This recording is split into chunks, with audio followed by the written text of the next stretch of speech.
आपसे उस समय मैंने वादा किया था, तो उस वादे को निभाने के लिए मैं वापस आया और वादे को निभाने के लिए किसी भी हद तक जा सकता हूं।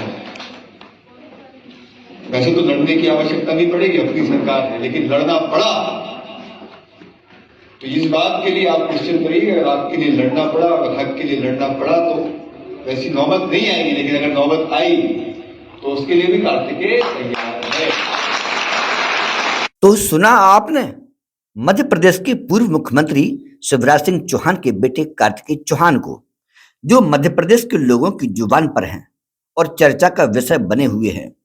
कार्तिकेय चौहान का ये बयान साफ जाहिर कर रहा है कि मन में ठेस लगी है जो सहन शक्ति से परे है।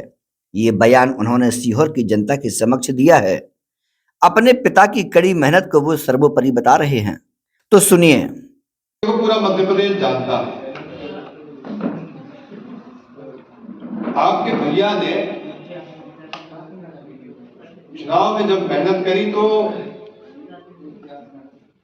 किसी इंसान के लिए संभव नहीं है, मानवीय रूप से संभव नहीं है इतनी मेहनत करना। इसके लिए आपको अपने ऊपर गर्व होना चाहिए कि हमारे बीच का एक व्यक्ति है जिसने अपने दम पर मध्य प्रदेश में 20 साल की सरकार के बाद दोबारा सरकार को रिपीट किया। अभी वैसे तो चुनाव कई राज्यों में हुए, राजस्थान में भी चुनाव थे, छत्तीसगढ़ में भी चुनाव थे, तेलंगाना में भी चुनाव थे और अन्य राज्यों में भी चुनाव थे। सारे के सारे राज्यों में जो सरकारें थी वो पलट गई, सरकारें गिर गई।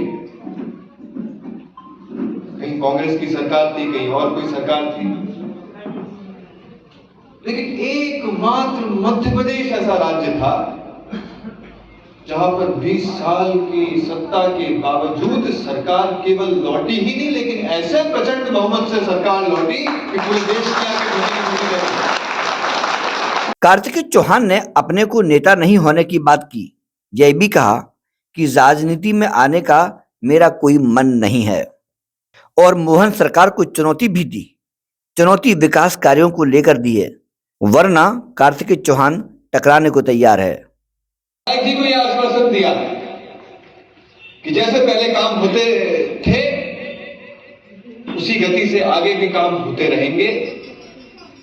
जो काम अभी अध्यक्ष जी बताया थे, पहले से जो सैंक्शन थे उनमें गति कैसे लानी है उस पर चिंता हम करेंगे और आगे भी पुल पुलिया, रोड, सड़क, खेत सड़क बनानी है। देखो मैं इसलिए कह रहा हूं क्योंकि देखो मैं नेता तो नहीं, लेकिन बावजूद उसके आप मुझे इतनी इज्जत देते हैं। अभी राजनीति में आने का मेरा कोई मन नहीं है, कुर्ता पहन के आया जरूर हूं, लेकिन जब आपसे उस समय मैंने वादा किया था तो उस वादे को निभाने के लिए मैं वापस आया और वादे को निभाने के लिए किसी भी हद तक जा सकता हूं। वैसे तो लड़ने की आवश्यकता नहीं पड़ेगी, अपनी सरकार है, लेकिन लड़ना पड़ा तो इस बात के लिए आप निश्चिंत रहिए, अगर आपके लिए लड़ना पड़ा, अगर हक के लिए लड़ना पड़ा तो वैसी नौबत नहीं आएगी, लेकिन अगर नौबत आई तो उसके लिए भी कार्तिकेय तैयार है। Bureau report, BCN Hindi.